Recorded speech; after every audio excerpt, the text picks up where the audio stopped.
بسم الله الرحمن الرحيم. إن الحمد لله نحمده ونستعينه ونستغفره ونعوذ بالله من شرور أنفسنا وسيئات أعمالنا. من يهده الله فلا مضل له ومن يضلل فلا هادي له. أشهد أن لا إله إلا الله وحده لا شريك له وأشهد أن محمدا عبده ورسوله أما بعد. Азыркы учурда ошо баарыбызга белгилүү болгондой, дүйнө жүзүндө айрыкча мусулман мамлекеттеринде көптөгөн сыноолор, башаламандыктар, фитналар болуп аткан убак. Бул мындай сыноолор, мындай фитналар баардык эле мусулманды ойлондурат жана ошондой эле ар бир мусулман башына келиши ыктымал болгон чоң бир маселелердин бири.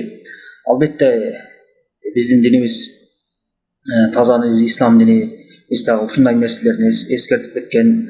Пайгамбар саллаллаху алейхи вассалам мындай нерселердин болоорун өзүнүн тирүүгөсүндө Аллах субхана тааланын буйругу менен, вахий менен ушундай сыноолордун, ушундай чоң фитналар болоорун бизге эскертип жеткирип кеткен. Пайгамбар саллаллаху алейхи вассалам эскертүүсүнүн себеби өзүнүн үммөттөрү ошол нерселерге кабылбастыгы үчүн жана ошондой эгерде кабылып калышса кандай кутулууларын, ошолордун жолун жолжобосун көрсөтүп кеткен.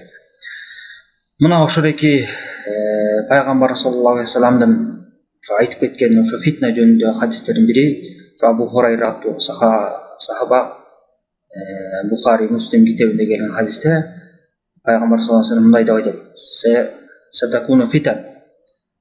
Келечекте ушундай башаламандык фитна болот.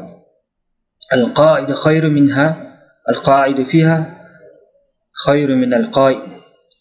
Ошол фитна учурунда, башаламандык учурунда дейт, отуруп турган адам туруп турган адамга караганда жакшыраак. Wal-qa'imu fiha khayru min al-mashi. Туруп турган адам болсо, ошо басып жүргөн адамга караганда жакшыраак. Wal-mashi fiha khayru min as-sa'i. Басып жүргөн адам ошо фитнада чуркап жүгүрүп жүргөн адамдан жакшыраак. Омай юшриф лаха тасташрифу. Эгерде кимде-ким ошо фитнага, сыноого, башаламандыкка аралашып катышкан болсо, аны ал жок кыла алат. Мана пайгамбар саллаллаху алейхи вассалам бул хадисте бизге ачык эле айкын жеткирип отурат. Демек, биздин жашообузда, келечегибизде көптөгөн сыноолор, айрыкча ушу динге байланыштуу чоң маселелер, жогорку деңгээлдеги маселелер, мамлекетке байланыштуу, ар бир үй бүлөгө байланыштуу чоң маселелер болот. Мына ошол убакта пайгамбар саллаллаху алейхи вассалам бизге айтып атат: мына ушул фитна убагында адамдар аралашпаш керек. Ошондон качыш керек. Ошол себептен айтып атат: фитна убагында отуруп турган адам турганга караганда жакшыраак деп атат. Мындайча айтканда, ошого аралашпаган адам жакшы. Жана ошондой эле туруп турган адам басып жүргөнгө караганда жакшыраак дейт. Ошо фитнага аралашып баскандан көрө үйдө отурган жакшы. Эгерде ошол фитнага кимде-ким аралашып кошулган болсо, ал фитна ал адамды жок кылат дагы, чоң жашоосуна зыян алып келет. Дининде болобу же дүйнөсүндө болобу. Мына ошондой фитналардын азыркы биздин учурунда болуп аткан бул ислам өлкөлөрүндөгү согуштар, башаламандыктар, көтөрүштөр, революциялар, митингдер. Мына ошолордун натыйжасында бизге азыр жашообузга чоң зыян келип, мусулмандарга деги эле жалпы элге зыян келтирип аткан ошо Ирак, Сирия, Шам тарапта түзүлгөн жана ислам мамлекети деп өздөрүн атап алган, жалгандык менен атап алган ошо жамаат агымдар тууралуу кыскача сөз кылсак. Бул жамаат алыс эмес жылдарда пайда болгон жамаат. Бул негизги түзгөн адам, ушуну башчылык кылып жүргөн Абу Бакр ал-Багдади деп атап жүрүшөт. Чын аты баягы интернет маалыматтарында Ибрахим Бадри деп атап жүрөт, бирок та анын мындай лакабы, таанылган лакабы, күниясы деп коет. Арабча ошону Абу Бакр ал-Багдади деп жүрөт. Арабча кыскартып айтканда Даиш деп коюшат. Мунун мааниси ошо Ирак, Шам өлкөсүндөгү ислам мамлекеттер. Биздин тарапта, биздин терим боюнча ийгиштеп кызгартып айтып жүрүшөт да. Кандай болуп кызгайтып болбосун, бул жамаат исламдын терисин жаманган, исламды жаман көрсөткөн өтө чоң жана жаман агымдардын бири. Исламга чоң зыяндарын алып келип атышат, жана ошондой эле башка адамдарга да зыян алып келет. Дүйнө жүзүнө исламды жаман сүрөт менен көрсөтүп, исламдагы жок нерселерди аткарып, өзлөрүнүн кылган иштерин исламга шылташып, туура эмес күнөө иштерди кылып атышат. Мына ошонун таасири жеке эле ошол мамлекет, ошол уюм пайда болгон жерде гана болбостон, башка жерлерге да мусулман өлкөлөрүнө таасир этип, ошого азгырылган биздин Кыргызстан мамлекетибизде же башка мамлекетибизде азгырылган жаштар, эркек аял дебей, ошолордун үнүн колдоп, ошолордун сөзүн колдоп, ошолордун пикирин колдогондор арабызда жок эмес. Ушундай адамдар болуп атат. Ошол себептен баардык мусулманга, мейли жөнөкөй адам болобу же бийликтеги адамдар болобу, мындай нерсенин алдын алуу өтө зарыл нерсе. Анткени мунун артындагы көптөгөн туура эместер жана көптөгөн зыяндар жатат ар бир мусулманга келе турган. Эң негизгиси бул ислам динине келе турган зыян. Анткени ушулар аркылуу ислам туура эмес сүрөтүндө элге жайылышы ыктымал. Ушулар аркылуу ислам туура эмес маалымат менен элге жетип калышы ыктымал да. Ошол себептен булар жөнүндө да пайгамбар саллаллаху алейхи вассалам катуу эскертип кеткен. Буларга биз чыныгы ошо азыркы алдымдарыбыздын аныктасы менен буларга ислам фиркасындагы пайда болгон хавариж деген ат менен айтсак туура болот да. Бул исламдын дагы эң жаман фиркалардын биринчи жана эң жаман фиркалардын катарына кирген бул хавариж деген фирка. Бул фирка пайгамбар саллаллаху алейхи вассаламдын учурунда белгилиси чыга баштаган жана Али радhiyallahu anhu убагында катуу чыгып, булардын чыныгы жүздөрү көрүнө баштаган. Мына ошолордон таасир алып, ошолордун ой пикирин колдогон жамааттардын катарына ошол жанагы өздөрүнүн ислам мамлекетибиз деп атап аткан жамаат түзмө-түз байланышы бар жана ошолордун катарына кирет. Мына булар пайгамбар саллаллаху алейхи вассалам эскерткен хавариж жамаат жөнүндө кыскача сөз кылабыз. Демек биз түшүндүк, пайгамбар саллаллаху алейхи вассалам ушундай фитна болорун эскертип кеткен жана ошолордун фитналарынын чоңу жана ошолордун бири бизге жетип отурат. Бул жанагы биз атап өткөн жамааттын жалпы элге тийгизип аткан зыяны. Эми биз ушундай фитналардан биз кантип кутулабыз? Кайсы жол менен биз айрылабыз? Мына бул суроого дагы пайгамбар саллаллаху алейхи вассалам бизди кур калтырбастан бул нерселерге жооп калтырып кеткен. Өзүнүн ыйык хадистеринен бири Рибад ибн Сарияту сахаба, Тирмизи жана башка китепте кирген.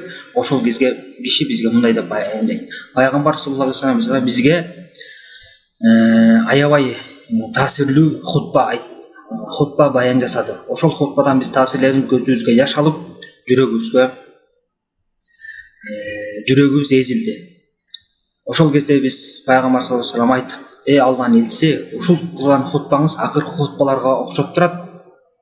Бизге осуят кылсаңыз" деп пайгамбарыбыз кайрылды. Анан пайгамбар саллаллаху алейхи вассалам ошол сахабаларына мындай деп осуят кылды: "Силерге Аллах субханаху таалага таквачылык, Аллах тааладан коркууну осуят кылам. Аллах тааладан коркула, таквачылык кылгыла. Жана ошондой эле өзүңөрдүн башчыңарга, силерге башчы болуп келген адамдарга, президент болобу же башка падыша болобу, ошолорго баш ийгиле, моюн сунгула.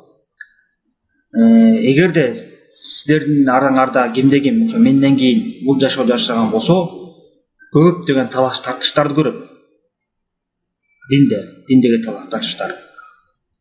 Ошол кезде менин сүннөтүмдү кармагыла, бекем кармагыла жана менин халифтерим болгон менин аркамда калган 4 сахаба Абу Бакир, Умар, Осман, Али, ошолордун да сүннөтүн кармап, ошолордун жолуна чыкпагыла жана ал сүннөттү жөн эле кармап кайрылбастан азуңар менен катуу тиштеп, кычыранып, мындайча айтканда, бекем кармагыла деп пайгамбарыбыз саллаллаху алейхи вассалам эскертип кетти. Өзүнүн мусулман бир туугандарын ушундай нерседен кайтарып, акыркы заманда ушундай уруш талаш болорун эскертип, ушул хадисте айтып кетти. Мына бул хадисте байкасак пайгамбар саллаллаху алейхи вассалам чоң белги берип атат. Ушул талаш тартыштан биз кантип кутулабыз? Ошо мусулман башчыларга баш ийүү менен жана пайгамбар саллаллаху алейхи вассаламдын сүннөтүн бекем кармоо менен. Мына ошол сүннөттөрдү бизге түшүндүрүп жеткирип берген, чечмелеп берген ахли суннанын жолундагы жүргөн чоң белгилүү такыва алымдардын фатваларына, ошолордун кеңешине таянып, анан чечим алуу менен биз кутулабыз. Мына мындай нерсени да Аллах субханаху ва таала өзүнүн Куранында айтып кеткен. Иса сүрөсүндө: "Я айюхаллазина аману ати'уллаха ва ати'ур расула ва улил амри минкум фа ин таназа'тум фи шай'ин фаруддуху илаллахи ва расули." Эй иман келтиргендер, Аллах субханаху ва таалага баш ийгиле, жана айнын элчисине баш ийгиле, жана силердин өзүңөрдүн башчыңарга, кул башчыңарга баш ийгиле. Эгерде бир нерседе талашып, бир нерсеге аралашып, ошол нерсеге ортоңордо талаш бойдон калган болсо, же талашка түшсөңөр, бир нерсени талашып, анда ошол талашты чечиш үчүн пайгамбарга кайткыла. Раддуху илаллахи ва расули. Аллах субханаху ва тааланын китебине жана пайгамбарыбыз саллаллаху алейхи ва саллям сүннөтүнө кайткыла. Мына бул жерде дагы пайгамбар саллаллаху алейхи ва саллям бизге ушундай талаш тартышта, кыйын убакта кандай котулууну үйрөтүп атат. Биз эгерде ушу талаш тартыш, анткени фитнада көп ушу талаш тартыштар пайда болот, кан төгүлдөр пайда болот, ар кандай ой пикирлер чыгат. Ошону чечиш үчүн биздин бир гана жалгыз жолубуз Аллах субханаху ва таала китебине кайтып, жана пайгамбар саллаллаху алейхи ва салламдын сүннөтүнө кайтып, ошол Куран сүннөттү пайгамбар саллаллаху алейхи ва салламдын жолдоштору болгон сахабалар, андан кийин табииндер жана ахли суннанын жолун карман аалымдардын түшүнүгү менен түшүнүп кармасак, биз ушундай нерселерден кутулабыз. Эгерде кимдегим ушундай фитна убагында ошол фитнага аралашып, жалган маалыматтарды, туура эмес маалыматтар жайган болсо, же болбосо кайсы бир маалыматты тактабастан элге жайып, аралаштырып, элдерди ошого үгүттөп, элдерди кызычууга салып, башаламандыкка салган болсо, бул өтө чоң ката кеткен адамдардын катарына кирет. Бул жана мунафыктардын сыпаттарынын белгиси. Мына мунафыктар ислам дининдеги жүздүү адамдар ушундай сыпатты кылат. Качан гана мусулмандын башчысына бир кыйынчылык келгенде, ошону жайып, туура эмес маалымат катары жайып, же болбосо ошону көркөмдөп элге жеткирип, элдин үшүн жүрөгүн түшүрүп, ар кандай кыйынчылык абалдарга дуушар кылат да. Ошол себептен мына бул маселени да чечип бизге Аллах субханаху ва таала өзүнүн Иса сүрөсүндө мындай деп айтып кеткен: "Ва иза жаахум амрун минал амни авил хауф адаa'у бих ва лау раддуху ила расули ва ила улил амри минхум лa'алимаху аллазина ястанбитуна минхум." Бул жерде ушу пайгамбар саллаллаху алейхи ва саллям убагындагы бир иман алсыз, ушу фитнага туруштук бере албаган алсыз мусулмандар жөнүндө айтылды, же болбосо ислам дининдеги эки жүздүү мунафык болгон адамдар жөнүндө айтылып атат да. Анткени биз билебиз, исламда мунафыктар мусулмандардын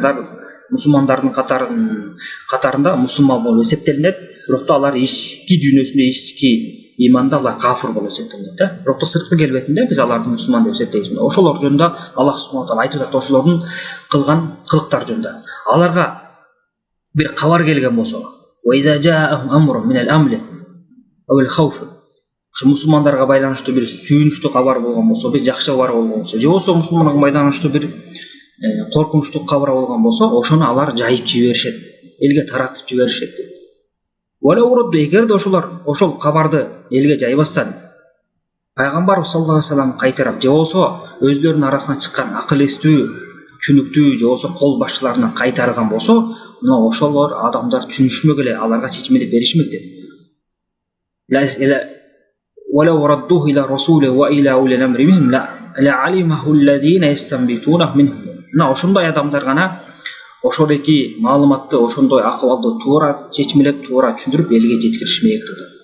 Мына бул жерде Аллах субханаху ва таала ачык айтып атат. Ушундай туура эмес кабарлар тарап аткан фитна убагында ар кандай маалыматтарды элге жайбастан, балким ошону түшүнө турган, ошону биле турган адамдарга кайрылып, аалымдарга, аттуу баштуу түшүнүктүү саясатчыларга кайрылып, ошол аркылуу чечмелеп түшүнүш керек. Эгерде фитнаны аларга кайрылбастан жайбеген болсо, анда мусулмандарга чоң зыян келип калат. Мына ошолордун себебинен биз ушундай абалга душар болуп отурабыз. Азыркы жанагы айтып кеткен жогоркуда айтып кеткен уюмдун ар кандай маалыматтары бизге тарап атат. Ошолордун үгүтүн тарап атат. Мына ошолордон биз өтө коркуп, алардын маалыматтан абайлап мусулмандарды ошол нерселерден биз сакташыбыз керек. Биз жогоруда айткандай, ал ислам мамлекетинин аты гана ислам болбосо, анын исламга тиешеси жок. Алардын көптөгөн кылып аткан иштери исламга каршы келет, исламга жакпайт. Керек болсо ошол уюмду азыркы биздин заманыбыздагы чоң ахли сунна алымдардын бири да колдогон жок. Баары тең аларды жамандап, жалпы мусулмандарды алардын кылган ишинен, алардын үгүт насаатын, ой пикиринен кайтарып келип атышат ушул заманга чейин. Мына ошолордун алдындарды мисал катары айтып кетсек, Сауд Арабиянын мамлекетинин муфти Абдулазиз Али Шейх ул өзүнүн сөзүндө ал жамаатты ушул жөнүндө сураганда, булар чегинен чыккан залим жамаат деп атат. Зулумдук кылган, буларга кошулган болбойт, буларга аралашпаш керек деп. Ошондой эле Шейх Салих Фаузан сураганда бул адашуучу жамаат деп айткан. Мына булар жөнүндө көптөгөн фатвалар бар. Ошондой эле Шейх Салих Сухайми бул жөнүндө сураганда аларды жалганчы, эң жаман жана даджал жамаат деп атап кетти. Ошондой эле хаварич жамааты, булар хаваричтердин катарына кирет. Ошондой Шейх Абдул Мухсин Аббад суралганда, ушулар хаваричтерге киргенден кылган иштери хаваричтердикине окшош. Кантип ошол чындыгы мусулман адамдар жөнөкөй адамдарды ошол бычак менен, башка аспаптар менен өлтүрсүн деп жооп берет. Мына буга окшогон чоң алымдардын фатваларын көрүп, кимде ким каалаган болсо интернет булактарына кирип издеп укса болот, булар жөнүндө макалаларды укса болот. Эң негизгиси булардын кылып аткан иштери туура эмес.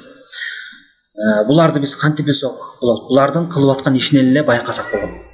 Булардын кылып аткан иштери мусулманды болбогон бир күнөөлөр менен, болбогон бир шектер менен өлтүрүп, аларга жазалар берип атат. Ахли зимма деп коет, мусулмандардын арасында жашаган христиан же еврей башка диндеги адамдарды, кафырларды күнөөсүз, акысыз өлтүрүп атышат. Ислам диндеги күнөө жасаган адамдарды ислам боюнча жаза беребиз деп туура эмес жазалар берип, дене башын кызыл кылып, көк ала кылып сабашып, же болбосо өлүм жазасын тартып, аларды жөн тартпастан өрттөп тартып, же башка жол менен тартып, ушундай туура эмес иштерди көрсөтүп, ааламдагы мусулмандарга жаман таасир калтырып келет. Бул эч качан исламга жакпаган иш. Муну эч ким акыл эстүү адам муну колдобойт. Кимде ким ушул исламды туура түшүнүп, ислам эмне экенин билишип, исламдын тазалыгын, дааватын билген адам мындай агымды, мындай жамаатты эч качан колдобойт.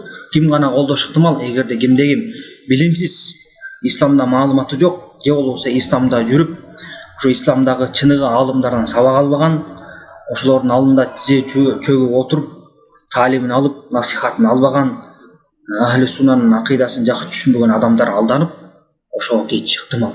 Мына ушундай учурлар болуп атат. Бизде жакында эле мына бир жума мурун кыргызстандык бир жаран ушундай жарыя салыптыр. Ошол мамлекетке кошулууга жана ошого барып жихад кылууга чакырыптыр. Бул баланын ошол билимсиздигинен, жеңил ойлуулугунан, туура эмес түшүндүгүнөн чыгып турат. Аллах субханаху таала биздин башка жаштарыбызды сактап, ушул ойдон кайтарсын жана ошондой ойго чакырган баланы Аллах субханаху таала өзү туура жолго салсын. Демек биз түшүндүк, бул жамааттын эч бир динге байланышы жок. Булар диндеги көп маселелерди түшүнбөстөн караңгылык менен, кара мүртөз менен, наадандык менен туура эмес иштерди кылып атат. Ислам мындан алыс. Эми биз башында айтып кеттик, бул топту биз ислам термини менен атай турган болсок, бул хаваричтер. Эми бул хаваричтер кимдер? Эмне себептен буларды биз хаварич деп атабыз? Пайгамбар саллаллаху алейхи вассалам ушул хаваричтер жөнүндө бизге дагы кабарлап кеткен. Эми бул хаваричтер жөнүндө сөз кылыштан мурун биз бир нерсени эскертип кетели. Мына мындан 1 жыл 6 ай мурун болжол менен ушул жамаатка ушул ислам мамлекети курулган ислам мамлекети тууралуу жана ошого окшогон террористтик башка уюмдар тууралуу Сауд Арабия мамлекети булар жөнүндө бир чечим токтом чыгарган. Ушу Сауд Арабия мамлекетиндеги ички иштер министри жана ислам иштерине байланыштуу министрлиги жана Адлет министрлиги жана ошого окшогон башка министрликтердин биргелешүүсү менен бул жамааттардын ой пикирин, алардын жолун, алардын эрежесин окуп чыгуу изилдөөнүн аркасында хижри жылы менен 1435 жылы 4-айдын 3-числосунда ошо Сауд Арабиянын падышасынын буйругу менен ошо азыркы Ирак жана Шамдагы ислам мамлекети жана ошондой эле Ихванул Муслимин жамааты жана ошондой эле Аль-Каида террористтик жамааты жана ошого окшогон башка дагы 2-3 жамаат бар. Ошонун баарын ушул чечимде булар террористтик, исламга зыян келтирүүчү жамаат деп атап, жана ошолорго ким жардам берген болсо, эгерде кимдеги ошолордун ой пикирин колдогон болсо, жазага тартылат деп мындан 1 жыл 6 ай мурун Сауд Арабиясы жар салган. Бул бардык дүйнөгө маалым болгон. Албетте Сауд Арабиясы ислам мамлекети болгондон кийин мындай кадамга жөн гана барган жок.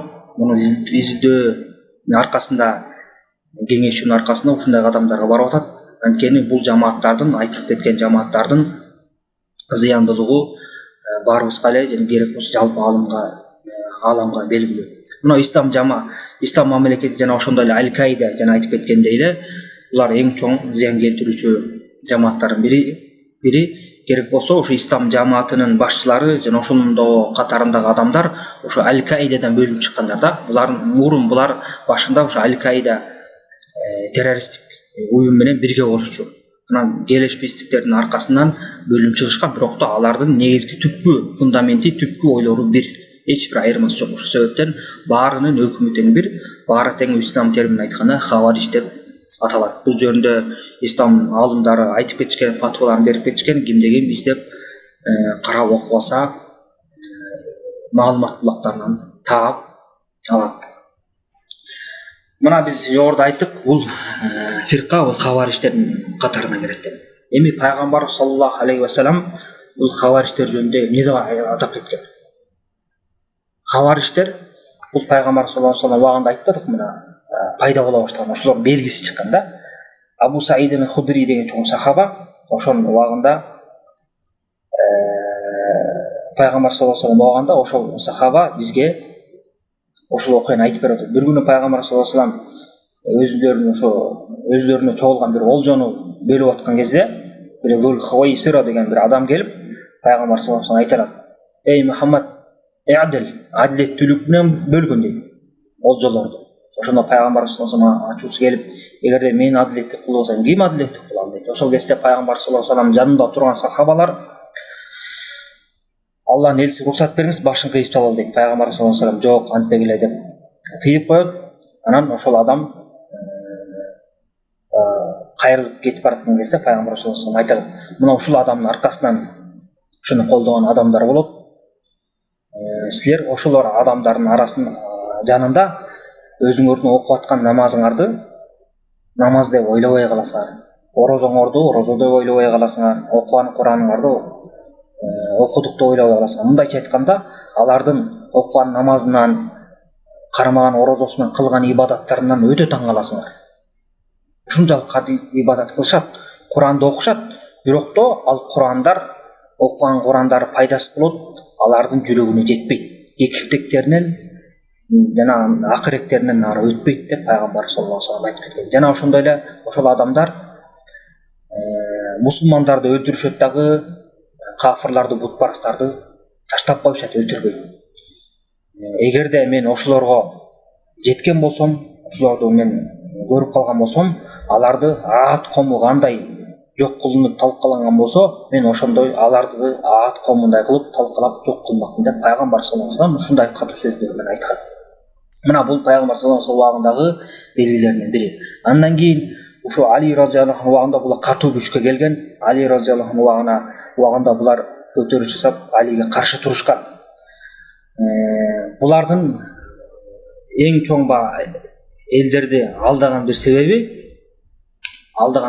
булар айткан сөздөрү Куран менен же сүннөт менен болушу ыктымал да. Ошо менен булар элди азгырышат.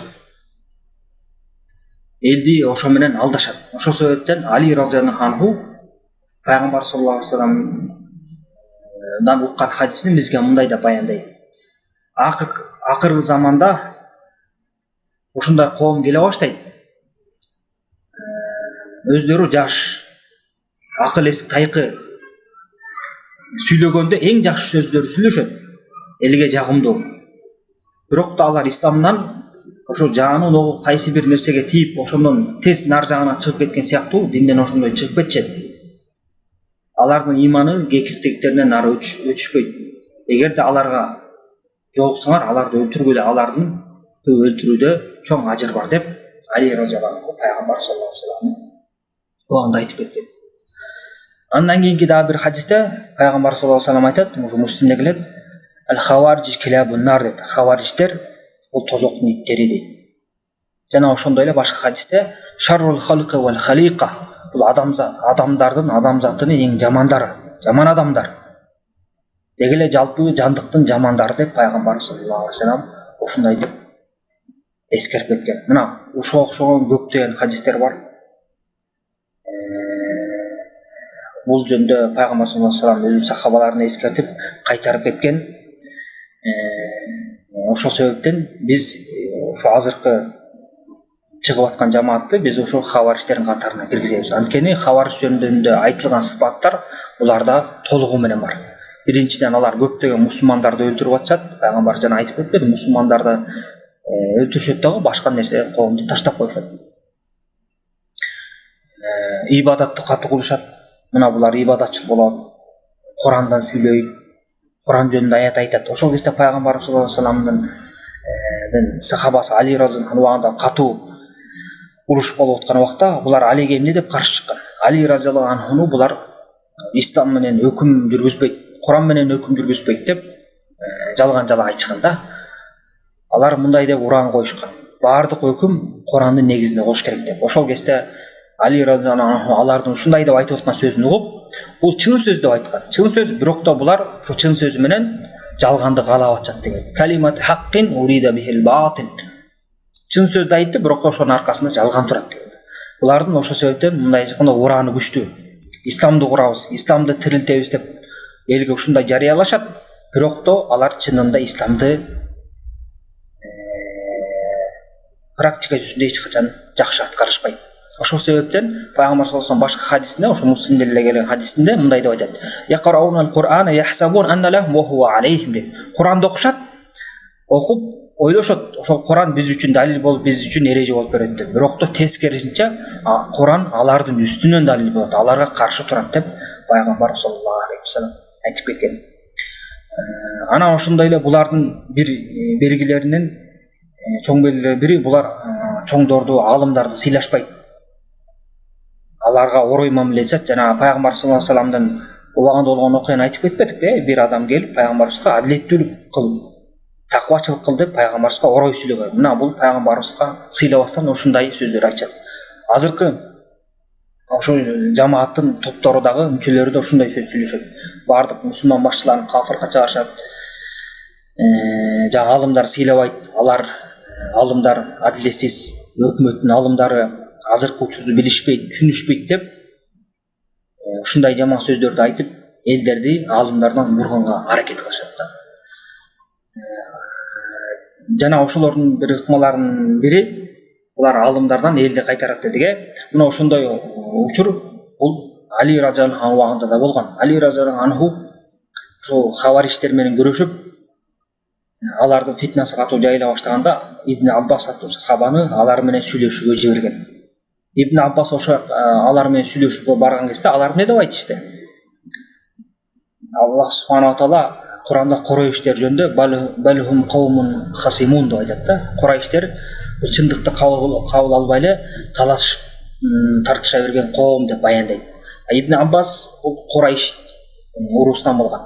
Қачағынан хавариштер Ибн Аббасты көргенде алар Ибн Аббасты жақсы білуші. Ибн Аббас пайғамбар саллаллаху алейхи вассалам дуа қылып кеткен, исламды, динді, айрықша Құранның тафсирін жақсы түсінген чоң илимдүү сахабалардың қатарына кірген да. Қачан ғана алар хавариштер Ибн Аббасты көргенде алар білішті уже Ибн Аббас аларға алар қайтара албай тұрған далилді қоя тұрған білішіп, елдерді жанындағы адамдарды қайтару мақсатында бұл Құрайыш жөнінде болса Аллах субхана тағала бұлар таласып тартыша тұрған қауым шындықты қабыл албайды деп айтқан деп елдерді қайтаранға әрекет қылышқан да.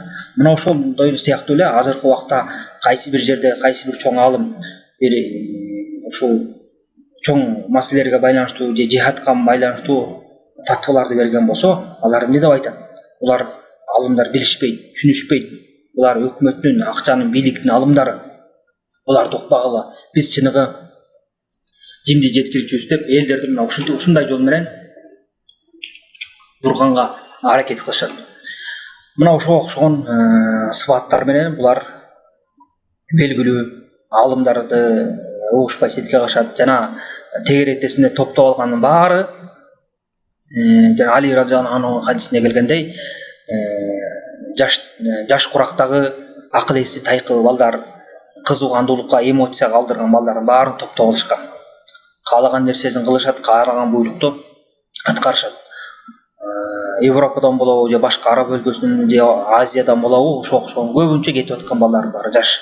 Анткени алар кызуугандуулукка алдырышып, динди жакшы түшүнбөгөстүктөн ушундай нерселерге барып атат. Аллах субхана таала баарыбызды ушундай нерселерден сактасын. Андан кийинки дагы бир айта турган маселе ошол жамаатка байланыштуу. Бул жамааттын эң негизги карманган ураны бул Аллах субхана тааланын жолунда жихадка чакыруу. Ошо душмандар менен, ислам дининен каршы келген кафирлар менен, душмандар менен кармашууга чакыруу.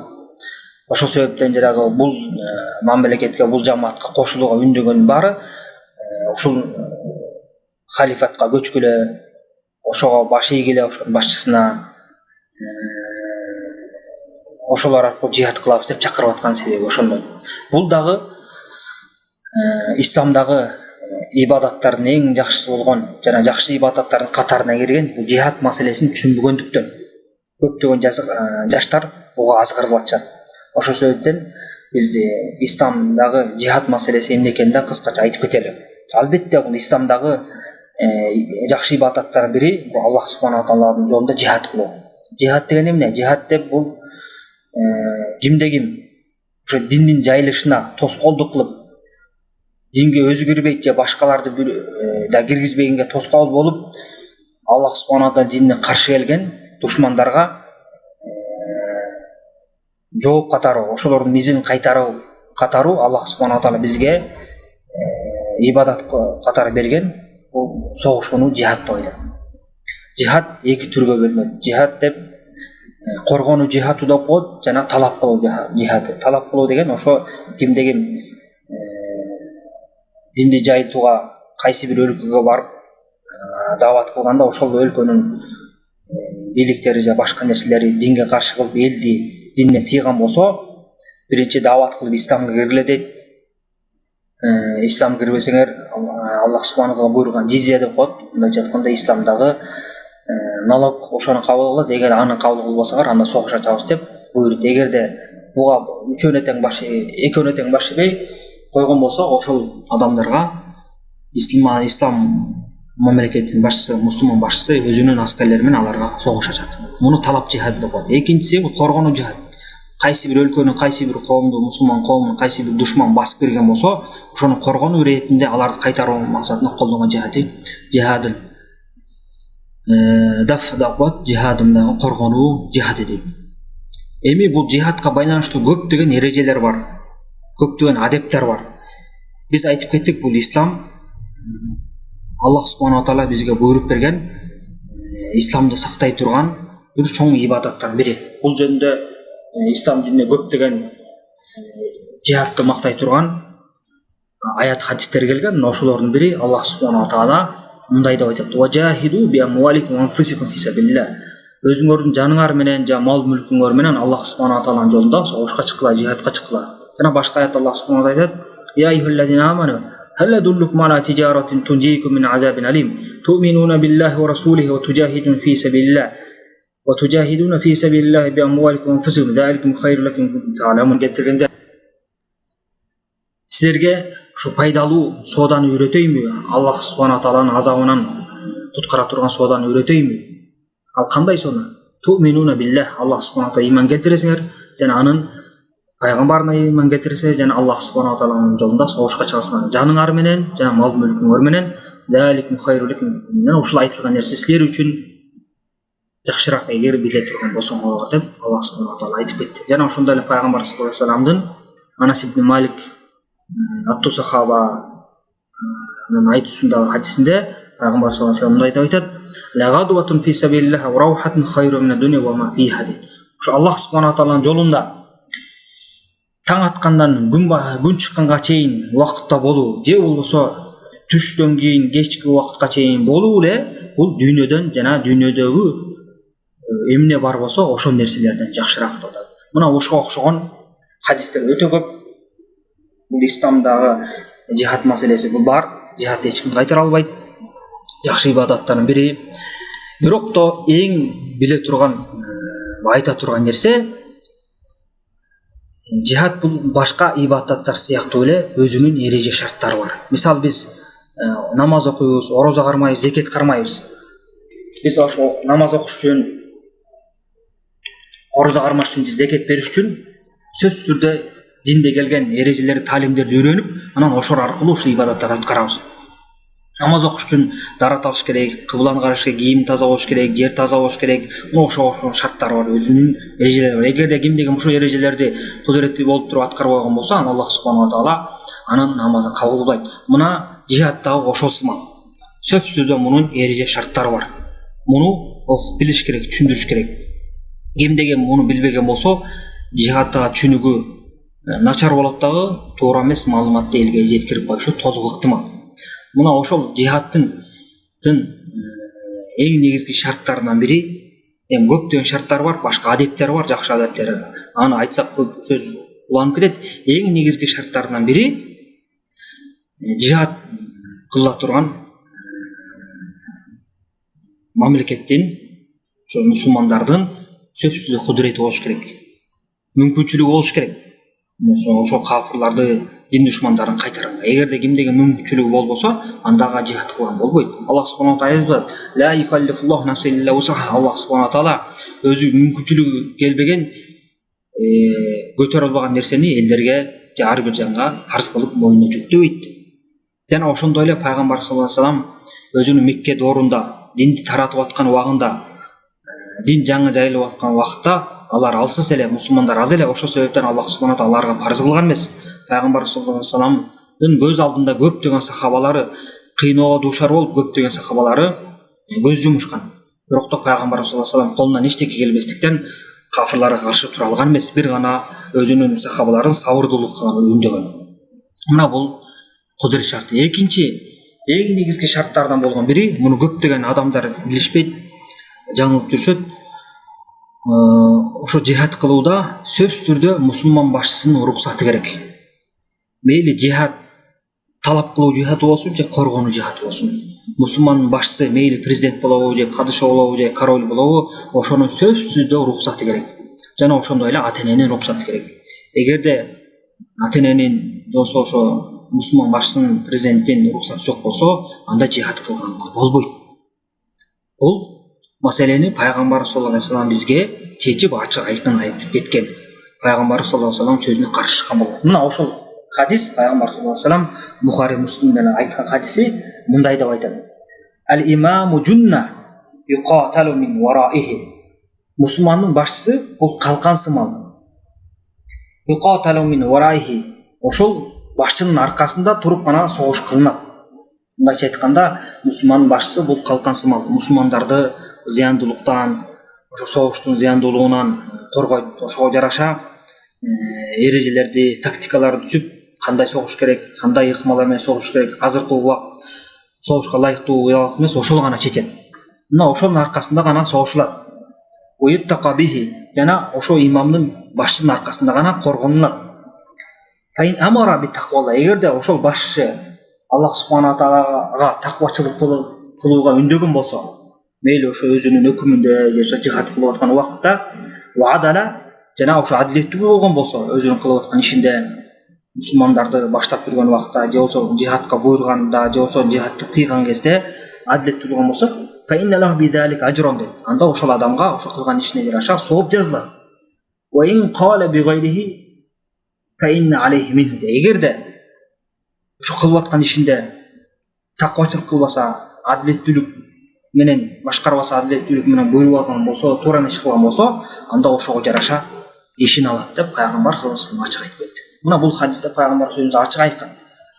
Ал-имаму жунна. Мусулмандын башчысы бул калкан. Ошонун аркасында гана туруп согушка барынат.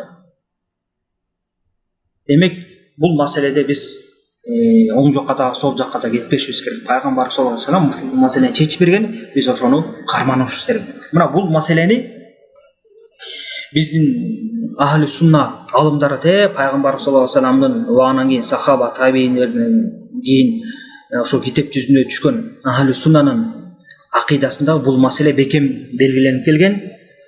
Баардык акыйда жазган алымдар өзүнүн китептеринде ушул нерсени ачык айтып келишкен. Мейли ошо имам Ахмаддын жанагы Усулу сунна деген китебинде, андан кийин Шарху сунна Барбахари китебинде, андан кийинки Акида Тахавия Абу Жафар Тахавинин китебинде, андан кийин Ибн Кудаманын Лум'атул Этиқад деген китебинде, Ибн Теймиянын Акидату Васития дегеле койчу баардык эле ахли акида китептеринде баары тең айтып кетишкен. Бул жихад кылуу кыямат күнгө чейин мусулмандын башчысы менен болот. Мусулмандын башчысы жаманбы, жакшыбы, адилеттүүлүбү, залимби, ошонун аркасында болот деп булар баары тең акида китептеринде баса белгилеп кетишкен. Эми мындай нерсеге биз кандай жашырып билбей калдык деген суроого, албетте бул адамдын өзүнүн илимсиздигине, билимсиздигине, маалымат жетпегендиктен, ушу китептерди окуп, алымдардан таалим албагандыктан ушундай нерселер жашыруунда калып, жанагындай башаламандыктар болуп атат. Демек, биз билдик, бул жихадтын эң негизги маселелеринин бири бул пайгамбарыбыз саллаллаху алейхи вассаламдын айтып кеткен жана хадиси, жана ахли сунна алымдарынын бир ооздон кабыл кылган акида китептериндеги жазылышы боюнча мусулмандын башчысынын уруксаты менен гана жихад кылынат. Качан ал уруксат берсе жихад кылынат, уруксат бербесе жихад кылынбайт. Бул мына эң чоң маселе. Мына ошол маселени билбегендиктен азыр заманда Кыргызстанда болобу же башка жерде болобу, жанагы мамлекетке кошулабыз, жихадка барабыз деп. Эгерде жихад бар деген күндө дагы азыр аякта болуп аткан урушты жихад деп айтыш өтө кыйын. Ошол себептен Шейх Салих аль-Фаузан, Сауд Арабиядагы чоң алымдардын бири, Сирияда болгон аткан согушту фитна үчүн болуп аткан согуш деп жихад деп атаган жок. Мына чоң алымдар ушундай хикмат сөзү менен сүйлөшөт да. Ошол себептен керек болсо ошо аякта жихад бар деген күндө дагы мусулмандын башчысы жок, президенттин уруксаты жок, аякка барып согушкан болбойт. Бул чоң ката, чоң күнөө иштердин бири болуп саналат. Мына ушул маселени көптөгөн адамдар билбестиктен же болбосо аларга ушул маселени, ушул маалыматты жеткирбеген киши жок болгондуктан көптөгөн жаштарыбыз интернет аркылуу ар кандай маалыматтарды, ар кандай булактарын алып, ушуга азгырылып кетип атышат да. Ошол себептен бардык жаштарга айтарым, эскертүүм, бул азыркы ат менен аталып аткан жамаат көптөгөн туура эмес иштерди кылып атат. Алардын кылып аткан жихады да туура эмес, түзүп аткан мамлекети да туура эмес. Жихад мындай жол менен болбойт. Жана ошолор кошулууга үндөп аткан жаштар да жаңылып атышат. Алардын биз колунан алышыбыз керек. Туура маалымат берип, туура дават кылышыбыз керек. Аллах субхана таала туура жолго баштасын. Жана алардын жамандыктарынан баарыбызды жана баардык мусулмандарды алыс кылсын. Ошол себептен мусулман бир туугандар, ушундай айтылган маалыматтар же болбосо башка жерден алынган маалыматтарды, башка чоң алымдардан алган маалыматыңарды алымдарга же болбосо карапайым адамдарга толук жеткиренге аракет кылыңыздар. Анткени баарыбыздын мойнубуздагы милдет өзүбүздүн өлкөбүздөгү же башка өлкөдөгү мусулмандарды туугандарды сактоо үчүн жана ошондой эле өзүбүздүн өлкөбүздөгү мусулмандарды сактоо максатында, мамлекетибизди сактоо максатында, мамлекетибиздин тынччылыгын ойлоо максатында биз ушундай иштерди алып барышыбыз керек. Баарыбызга милдет ушундай нерсени жеткириңиздер. Аллах субханала таала баарыбызга туура жолду көрсөтсүн жана ошондой эле жана хабар иштердин зыяндуулугунан, ошолордун фитнасынан бардык мусулмандарды алыс кылсын. Аллахумма салли ва саллим аля абдика ва расулика набийина Мухаммад ва аля алихи ва сахбихи ажмаин.